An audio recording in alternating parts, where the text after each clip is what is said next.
going on, Cougar fans? Peter Borkowski here on the Cougar Sports Network, bringing you this edition of Coaches Weekly. And once again, I'm joined by the head coach of the CUC football team, Coach Chase Hankins. Coach, welcome back to the show. Excited to talk to you today. Thanks for having me. Yep, and you and your team were back in action this past Saturday after the bye week. Traveled up to the other Concordia, Wisconsin, and unfortunately fell to the Falcons 52-24. But you know, we spent the last 2 weeks talking about how the bye week was going, how the the 2 weeks of practice but between games was going. So coming out of the CUW game now, looking back on it, just how do you think your team kind of handled that by, those 2 weeks in between games in retrospective? Did you think they, we talked about the positives they could have taken out of it going into CUW. We talked about the negatives they could have taken out of it. Just what was kind of your impression after that CUW game, coming out of the 2 weeks of practice? Yeah, I think, kind of looking back and seeing if there was anything that we could have done differently in the practice week, I don't think that we would change anything over those byes because guys that we needed to get back healthy ended up playing in those games. Unfortunately, in that opening drive for our offense, we had like 3 offensive linemen have some pretty dramatic things that impacted the way they could perform the rest of the game. But I don't think I would change anything as far as the preparation that went into that. It's just kind of that same Achilles heel that we've been dealing with us having such a young team of not being able to finish. And I think that for guys that just kind of look at the scores and look at stats, it doesn't really tell the whole story of the game where, we had over 400 yards of offense. We drove the ball pretty much all but 2 drives. And our defense did a lot of good stuff on first and second down, just not necessarily third down.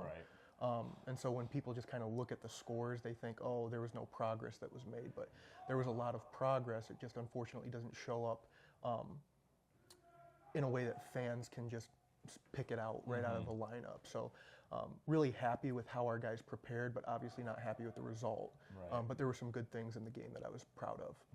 Well, I want to hone in on the offense a little bit, which you talked about. I mean, this was, by numbers, the best offensive production you guys have had in quite a couple of games. I know you guys were kind of struggling there. So what was the success of the offense this week at CUW? I mean, again, you guys kind of struggled, but like you said, you put up a ton of yards. You put up 24 points on the board. You scored every quarter. So what was kind of the key to getting the offense back into the groove they were in before that little skid you guys fell into? Just not growing weary and doing good. Just the Bible verse that we've been harping on all year. St. Norbert was a fantastic defense, and WLC threw some stuff at us that we didn't have on tape, and then we were also banged up front that really impacted what we were able to do. But that bye week and the prep up to CUW was just getting back to what made us successful against Rockford, Greenville, Manchester, Lakeland, and seeing if we can find that spark, and we did, all the way up till like the 5 yards and in where we did struggle, which we're hoping to get corrected this week. Well, and the other aspect of the offense that I found interesting was receiving-wise, you had 5 guys over 40 yards against CUW, and the guy with the least amount of yards, Wes Jackson, also had 2 touchdown catches. He's been having a fantastic sophomore year. So, and I mean, correct me if I'm wrong, it doesn't seem like we've kind of seen that kind of receiving game yet where you have 5 guys who are getting a little receiving yards here, just spreading the ball around really well. So, was that kind of in the game plan? Did that just kind of happen naturally? Can you just talk about the way you guys were able to spread the wealth, receiving-wise, on Saturday? Yeah, so, that, in essence, is what the offense has always been designed to do. And kind of going back to what I was saying earlier where, maybe the scoreboard wasn't truly accurate in how much the team has grown. The offense has had a good year, especially compared to the last couple of years.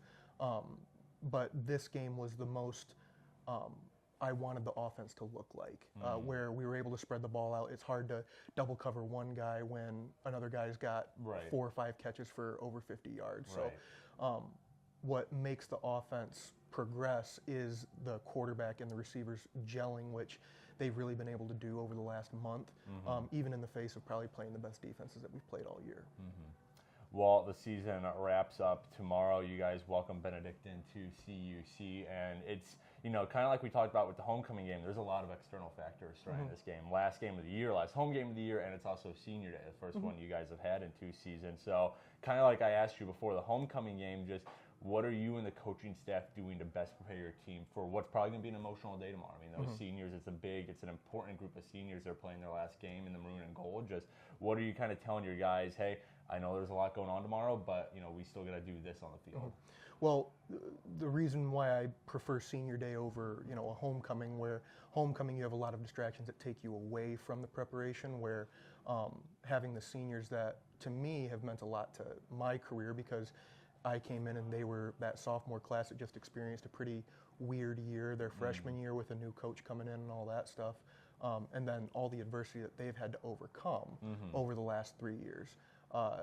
They're a special group for me, and they've really paved the way for guys to maybe not have to go through those same struggles that they did. So this week has been all about them, and that sends a little bit more meaning, because they're leaders at every position group that they exist in, and guys are going to want to get up and play for them. So it's kind of a nice case study between homecoming and senior day, where homecoming takes away from our preparation, where senior day in a lot of ways adds to it. Right.